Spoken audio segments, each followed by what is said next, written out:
का महत्व, अनुष्ठान, कथा और पूजा विधि किस प्रकार से करते हैं, इसके बारे में मैं आपको आज बताने जा रही हूँ इस वीडियो के माध्यम से।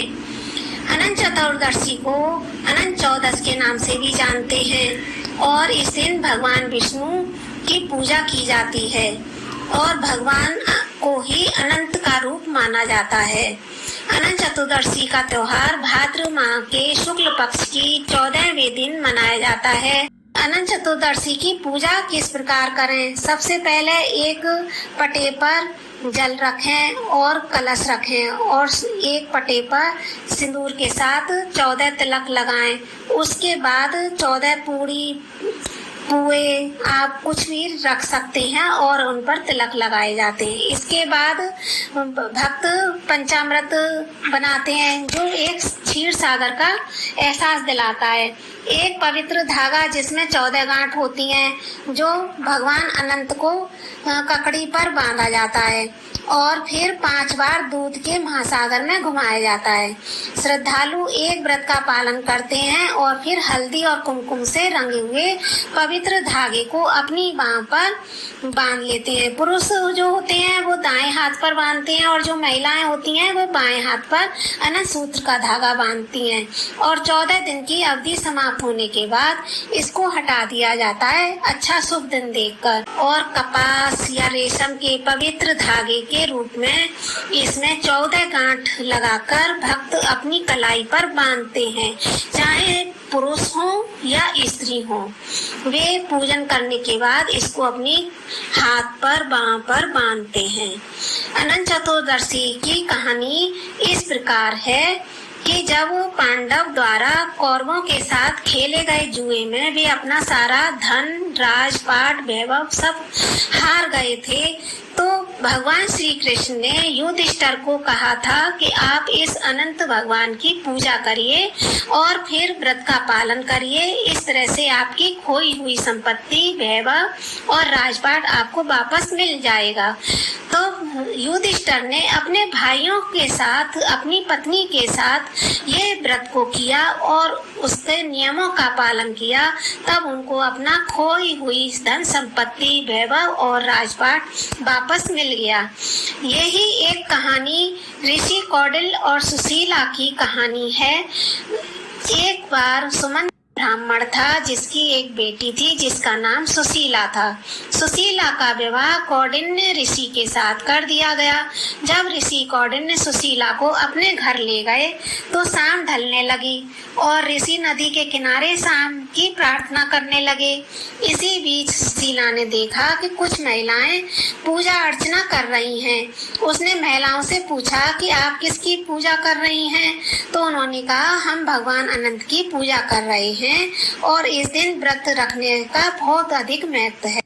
यह व्रत सुनने और उसका महत्व जानने के बाद सुशीला ने भी मन में संकल्प किया कि मैं भी अनंत चतुर्दशी के व्रत का पालन करूंगी और मैं भी अपने इस बांह पर इस पवित्र धागे को बांधूंगी जिसमें 14 गांठ लगी होती हैं। कौंडिन्य ने सुशीला से उसके हाथ पर बंधे धागे के रहस्य के बारे में पूछा। उसने पूरी बात बताई। तब भगवान अनंत की पूजा का महत्व भी बताया। कौंडिन्य ने यह सब कुछ मानने से इनकार कर दिया और पवित्र धागे को निकालकर आग में डाल दिया। भगवान अनंत का अपमान होने के कारण उनकी सारी संपत्ति खो गई और कौंडिन्य ऋषि अपनी गलती पर पछतावा करने लगे और उन्होंने अपनी गलती और माफी पाने के लिए वे जंगल में तपस्या करने निकल गए। लेकिन फिर भी उनको कुछ भी हाथ नहीं लगा और काफी कठिनाइयों का सामना उनको करना पड़ा। जब उन्होंने महसूस किया कि ये सारे प्रयास व्यर्थ जा रहे हैं तो उन्होंने अपने प्राण त्यागने का फैसला कर लिया और ऐसा करते समय उनको एकदम अचानक साधु ने बचा लिया। जो ऋषि को एक गुफा में ले गया। भगवान विष्णु गुफा में कौंडिन्या के सामने प्रकट हुए और उन्होंने भगवान अनंत की पूजा करने और अनंत चतुर्दशी का व्रत रखने के लिए 14 साल का लंबा व्रत का पालन करने की सलाह दी, ताकि वह अपनी खोई हुई संपत्ति को वापस पा सके। कौंडिन्य ने वादा किया कि वह पूरी श्रद्धा के साथ 14 वर्ष तक अनंत चतुर्दशी का व्रत का पालन करेंगे और उसी दिन के बाद से यह व्रत का पालन करते हैं लोग और अनंत चतुर्दशी के दिन भगवान विष्णु की पूजा करते हैं। और इस तरह से कौंडिन्य ऋषि को अपना खोया हुआ सारा राजपाट वापस मिल गया। और इसका महत्व ये है कि इससे पापों का छुटकारा मिल जाता है और अपने बच्चों और परिवार की भलाई के लिए अनंत चतुर्दशी का व्रत अवश्य रखें। भगवान विष्णु के दिव्य आशीर्वाद को पाने के लिए और खोई हुई समृद्धि और धन की प्राप्ति के लिए 14 वर्ष तक इस व्रत का पालन जरूर करें। जाने वाली यह गणेश जी की कथा है, जिसे किसी भी व्रत या अन्य किसी कथा को सुनने के बाद जरूर सुना जाता है। गणेश जी की पूजा के बाद विनायक जी की कथा सुनना अत्यंत ही शुभ होता है। एक बार गणेश जी महाराज एक सेठ जी के खेत में से जा रहे थे, तो उन्होंने 12 दाने अनाज के तोड़ लिए। फिर क्या हुआ, गणेश जी के मन में बड़ा पछतावा हुआ कि मैंने तो सेठ जी के यहाँ से चोरी कर ली है। तो गणेश जी सेठ जी के यहाँ 12 साल नौकरी करने लग गए। एक दिन सेठानी राख से हाथ धोने लगी, तो गणेश जी ने सेठानी से हाथ पकड़कर मिट्टी से हाथ धुला दिया। सेठानी सेठ से बोली, ऐसा क्या नौकर रखा है, नौकर होकर उसने मेरा हाथ पकड़ लिया है। सेठ जी ने गणेश जी को बुलाकर पूछा, तुमने सेठानी का हाथ क्यों पकड़ा? तो गणेश जी बोले, मैंने तो एक सीख बताई है, राख से हाथ धोने से घर की लक्ष्मी नाराज होकर घर से चली जाती है और मिट्टी से हाथ धोने से आती है। सेठ जी ने सोचा, गणेश है तो बड़ा सच्चा। थोड़े दिनों बाद कुंभ का मेला आया। गणेश जी ने कहा, गणेश सेठानी को कुंभ के मेले में स्नान करा के ले आओ। सेठानी किनारे पर बैठकर नहा रही थी, तो गणेश जी उनका हाथ पकड़कर आगे डुबकी लगवा लाए। घर आकर सेठानी ने सेठ से फिर कहा, गणेश ने तो मेरी इज्जत ही नहीं रखी और इतने सारे आदमियों के बीच में मुझे घसीटकर आगे पानी में ले गए। तब सेठ जी ने गणेश जी को पूछा, ऐसा क्यों किया?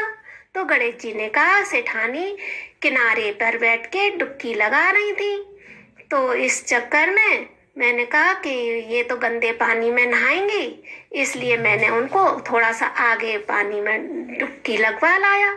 इससे आगे जन्म में बहुत बड़े राजा और राजपाट मिलेगा। सेठ जी ने सोचा, गणेश है तो बड़ा सच्चा। एक दिन घर में पूजा पाठ हो रही थी, हवन हो रहा था। सेठ जी ने गणेश जी को कहा कि जाओ सेठानी को बुला कर ले आओ। गणेश जी सेठानी को बुलाने गए तो सेठानी काली चुनरी ओढ़कर चलने लगी। तो गणेश जी ने काली चुनरी फाड़ दी और कहा, लाल चुनरी ओढ़ के चलो। सेठानी नाराज होकर सो गई। सेठ जी ने आकर पूछा, क्या बात है? तो सेठ जी ने बोला कि गणेश जी ने मेरी चुनरी फाड़ दी। सेठ जी ने गणेश जी को बुलाकर बहुत डांटा और कहा, तुम बहुत बदमाशी करते हो। तो गणेश जी ने कहा, पूजा पाठ में काला वस्त्र नहीं पहनते हैं, इसलिए मैंने लाल वस्त्र के लिए कहा था। काला वस्त्र पहनने से कोई शुभ काम सफल नहीं होता है। फिर सेठ जी ने सोचा कि गणेश जी है तो बड़ा समझदार। एक दिन सेठ जी पूजा करने लगे तो पंडित जी ने बोला कि वो गणेश जी की मूर्ति लाना भूल गए हैं, अब क्या करें? तो गणेश जी ने बोला, मेरे को ही मूर्ति बनाकर विराजमान कर लो, आपके सारे काम सफल हो जाएंगे। यह कहकर सेठ जी को बड़ा गुस्सा आया और वे बोले, तुम तो अब तक सेठानी से ही मजाक करते थे, अब मेरे से भी करने लग गए। तो सेठ जी से गणेश जी ने कहा, मैं मजाक नहीं कर रहा हूँ, मैं सच कह रहा हूँ।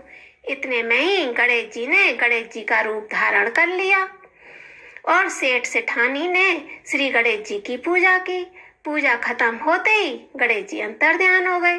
सेठ सेठानी को बहुत धोखा हुआ और उन्होंने कहा हमारे पास तो गणेश जी रह रहे थे और हमने उनसे इतना काम करवाया। तो गणेश जी ने सपने में आकर सेठ जी से कहा कि आपके खेत में से मैंने 12 अनाज के दाने तोड़े थे, उसी का दोष उतारने के लिए मैं आपके यहाँ काम किया था। सेठ जी के करोड़ों की माया हो गई। हे गणेश जी महाराज, जैसे सेठ सेठानी को दिया वैसे सबको देना, कहते को सुनते को और सारे परिवार को देना। श्री गणेशाय नमः। आओ भोग लगाओ प्यारे मोहन, दुर्योधन को मेवा त्यागो, साग बिदुर घर खाओ प्यारे मोहन। आओ भोग लगाओ प्यारे मोहन, बिलनी के बेर सुदामा के तंदुल, रुचि रुचि भोग लगाओ प्यारे मोहन। आओ भोग लगाओ प्यारे मोहन, वृंदावन की कुंज गली में आओ रास रचाओ मेरे मोहन। आओ भोग लगाओ मेरे मोहन। राधा और मीरा भी बोले मन मंदिर में आओ मेरे मोहन। आओ भोग लगाओ मेरे मोहन। गिरी छुआरा किसमिस मेवा, माखन मिश्री खाओ मेरे मोहन। आओ भोग लगाओ मेरे मोहन। सतयुग त्रेता द्वापर कलयुग, हरे युग दरस दिखाओ मेरे मोहन। आओ भोग लगाओ मेरे मोहन। जो कोई तुम्हारा भोग लगावे, सुख संपत्ति घर आवे प्यारे मोहन। आओ भोग लगाओ प्यारे मोहन।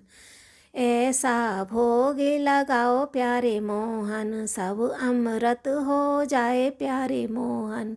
आओ भोग लगाओ प्यारे मोहन।